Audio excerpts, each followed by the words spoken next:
This is going to be a test of our shoulder mobility, mainly our external rotation. So to get in position, you will need a wall. I want you to sit down and push your bum all the way back till it's firmly against the wall. Then place your back and your shoulders touching the wall. This is the position you'll maintain the whole time. Keep your abs tight and everything pushed into the wall, head as well. Then you're going to straighten out your arms with your thumbs pointing upwards. You're going to elevate your arms, keeping all your contact points against the wall, and then you will feel a restriction. I can feel that's as far as I can get. Okay, if I want to cheat, I can flare my rib cage, but this is cheating. I'm going to push my body back in against the wall, and this is as far as I can get. I can feel tightness in the muscles. What you're going to do now is you're going to go do another couple of moves to try and improve the mobility, focusing on chest and lat muscles mainly, and then retest this after you've performed them moves. To perform this lat stretch, you're going to need some technology in the form of a sweeping brush. Okay, so place your sweeping brush out over one side and lean back onto your feet and sit back and relax. In this position now, this is your starting position. You're going to reach up to the top of the brush with an fully extended arm. If your arm isn't fully extended, you can find a longer pole or brush, or even rest the bottom of it on an elevated surface so you have more to fully extend. Okay, I'm only short, so I'm fully extended with a regular brush here. Now, two moves you're going to do. The first one, your hip is going to go away from the muscle you're stretching, which is here. I can already feel a light stretch opening up here just by pushing my hip away. But to get further into that stretch, we're going to lean our body towards the brush while stretching our hand up the top, push the hip out. I can feel my lat really stretching, really opening up now. Nice stretch. You may feel it starting from the and coming down around the back of the rib cage. This is where you should feel the lat muscle stretching.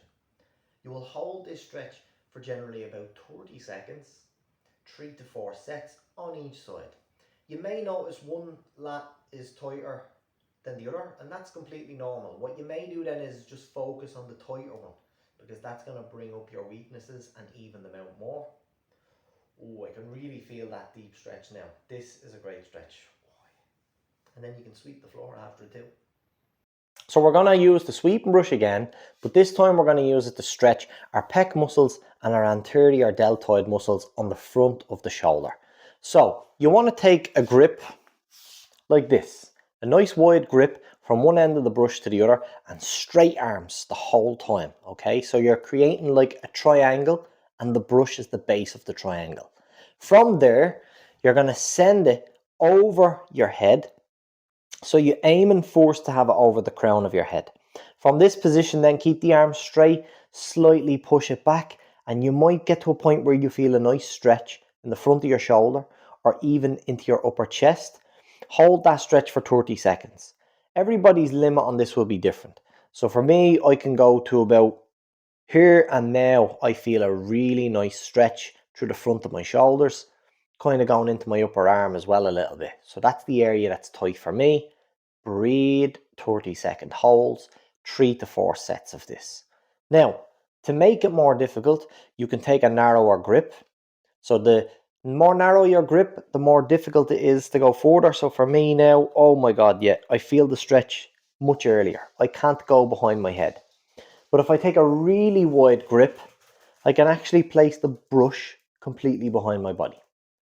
Now, another option for this is you can use a resistance band instead of a brush, and that's good because it will open up, and as you send it behind your head, the resistance on the band will be pulling you into a nice stretch too.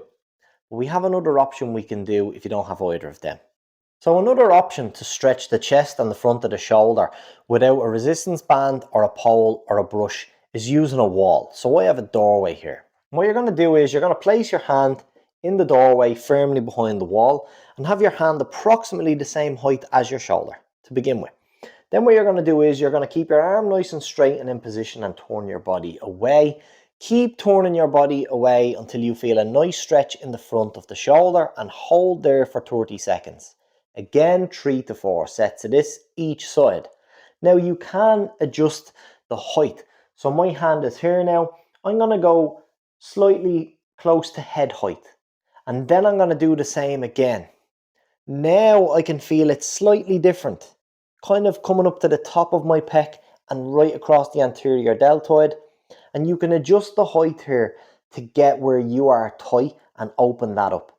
So now that you've done some stretches to improve the mobility of your shoulders, we need to do a move that's going to lock in that new range of motion, which means the move should also be challenging and build strength as well as express the flexibility of the joint.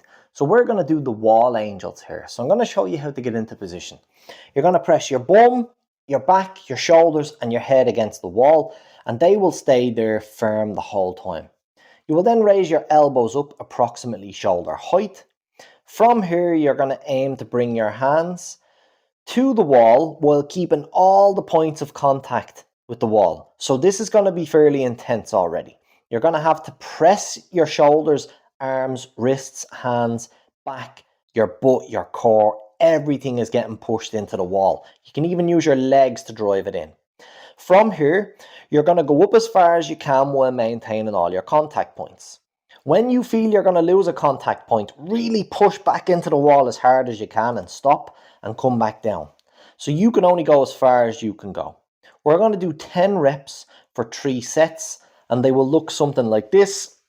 That's as far as I can go. 1 rep, back down. That's my limit. That's 2 reps. So you're going to perform 3 sets of 10 like that. Now it's fairly intense and it's a tough exercise. But what if you can't get your hand to the wall? So let's say this side goes to the wall, but this side, I can't even reach the wall.